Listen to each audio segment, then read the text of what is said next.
Every kid likes their peanut butter and jelly sandwich a little bit different. Some kids, it matters to them what side the peanut butter's on, what side the jelly's on. Other kids, it matters how you cut it, whether it has crust or it doesn't have crust. My kids have always liked theirs cut into long, thin strips, so that's the way that we make them. Now, if you're a parent, you've probably made literally hundreds of peanut butter and jelly sandwiches in your life. Sometimes you make them to be taken to school, sometimes you make them and they're to be taken to the park, other times you make them and they're eaten at home. But chances are, you don't remember very clearly the individual peanut butter and jelly sandwiches that you've made. Just another sandwich. But for me, there's one that sticks out in my memory a lot, and one that I'll probably never forget making. It was one that I made about 5 years ago, and it was a Wednesday, and I made it for my son Joshua, who was 2 years old at the time. The reason I was making a sandwich to take with us that day is because Joshua had an appointment at the pediatrician. Some ladies that took care of him at a daycare had noticed the previous day that he had a rash on the trunk of his body. And cardinal rule number one, when you're a parent and you take your kid to child care, is that you don't take a sick kid. You just don't do that to other parents. So, had to take him to the pediatrician. It fell to me to do that. And I figured, walking in there, that this was some kind of diaper rash or just some kind of skin irritation, and that there'd be no doubt that we would have, a simple cream, maybe an antibiotic at the worst, something like that we could spread on the trunk of his body, and then he'd be good to go, be able to go back to daycare the next day. And I don't know if you've ever been in a situation where you can tell that somebody has something to tell you, but they don't really want to tell you. You can kind of feel it in the air. It just feels heavy or weighty somehow. That was what it felt like, because I noticed that we had to wait a longer time than I expected in the doctor's office. It seemed like he had been gone for a really long time. Long enough to where Joshua had gotten down on the floor and had started playing with trucks and had already eaten 3 or 4 of the strips of his sandwich. When the doctor came in, it was one of those moments where you could just look at his face and tell that something was not as it should be. And so we sat down together, and he explained to me that what I was seeing on Joshua's body was not a rash, but was a condition called petechiae. And petechiae are bursting capillaries below the skin. And the reason why they're bursting in large quantities is because the body is producing so many white blood cells that the capillaries can't hold them all. And that looks like a rash when they pop. White blood cells are the disease-fighting cells. It's what the body produces when it's trying to fight something off, an infection or something wrong. And because Joshua's white blood cell count was literally so high that it was causing his blood vessels to burst, it was an indication to the doctor that there was something badly wrong inside of him. And he said petechiae is symptomatic for a number of different conditions. And then he said the word that would change our lives really forever. And it's one of those words that you've heard before, but you never expect to hear applied to someone that you love, especially not a 2-year-old that's on the floor eating strips of a peanut butter and jelly sandwich and playing with toy trucks. And the word is leukemia. Leukemia is cancer of the blood. And evidently Joshua had a lot of it, because we found out later that day when we were routed to the children's hospital that 86% of his blood cells were affected by leukemia. That was on Wednesday, and it was serious enough that we had to start chemotherapy the next morning.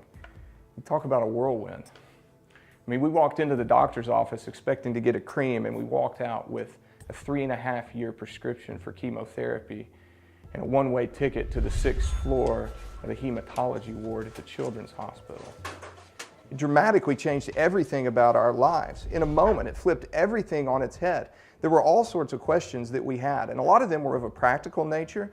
They were questions about, clothes. How are we going to get clothes here? They're about insurance, what is covered and what is not.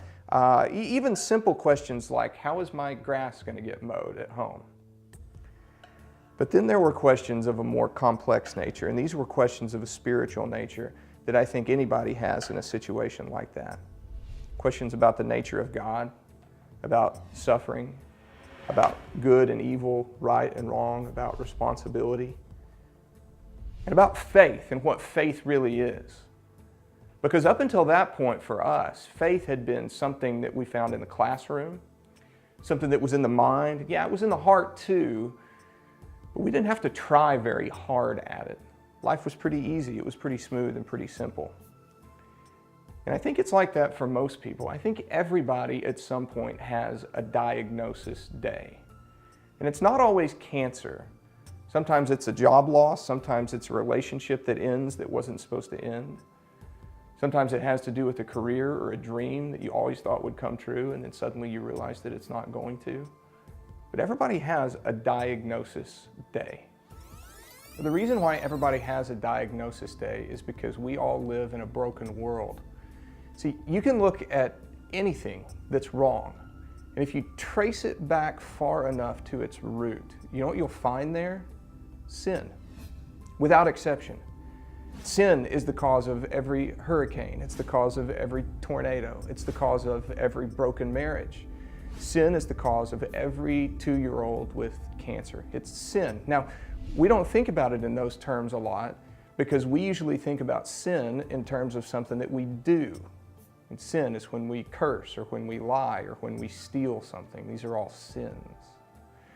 But when sin came into the world, it broke the world. You know, this is Genesis chapter 3, and the world is very, very good. And with one choice made by humanity, sin entered into the world, and it took something that was very, very good, and it marred it, and it distorted it, and it broke it.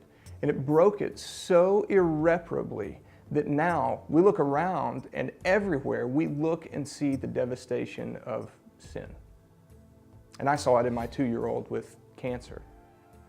See, pain is the common denominator of humanity because all of humanity lives in a world that has been broken by sin. And regardless of where you're from, what culture you're in, or what level your pain is, you've all been affected by sin, just as I have. Everybody has.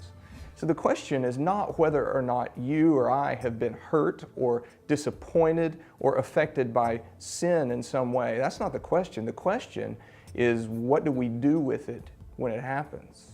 Because it is going to happen. Now, there's a couple of choices that you have here.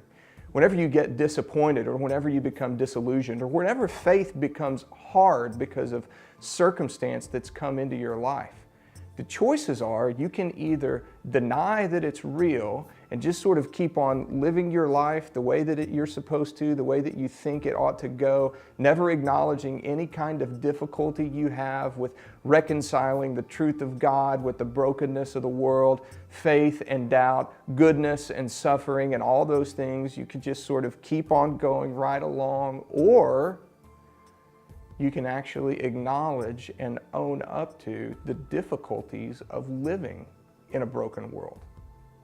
Now, here's the ironic thing. When you choose to actually own up to your doubts, when I say own up to your doubts, I don't just mean acknowledge that you're there, but actually take those doubts to God, to Jesus, and say, this is what I'm feeling because of this situation in my life, and be completely honest with Him. The ironic thing is that when you do that, you're expressing faith. Because think about what you have to believe to be true about Jesus in order to take doubts to Him. You have to believe that He really does love you. You have to believe that He really does have grace and mercy for you. And you have to believe that ultimately, even though we might not like it or even understand it, that He has the answers that we're looking for. So when you choose to take your doubts to Jesus, to take them to Him, instead of deny that they're there, you're actually expressing faith in Him. So let me ask you, what's your diagnosis day? Because I know you've had one. Or if you haven't had one, it's coming. You're going to have one. So what is it for you? What is the day for you that faith became difficult? What is the day for you when doubt first entered the picture? What is that time for you? Was it when you lost the job? Was it when you got the diagnosis? Was it when you lost someone that you didn't think you would ever lose? What is that for you? And then what did that do to your faith? Or maybe say it like this: what did you do with all the things that happened inside of you? Did you bury them? Did you push them down? Or did you actually bring them to Jesus? Either way, can I give you some good news today? I mean, the really good news is not that we don't have to live in a broken world, because we do. The really, really good news is that Jesus died for doubters, for questioners, and for people who know what it's like to be in the diagnosis. He died for people like you, and he died for people like me. And because he did, we know that we can trust him even with our questions.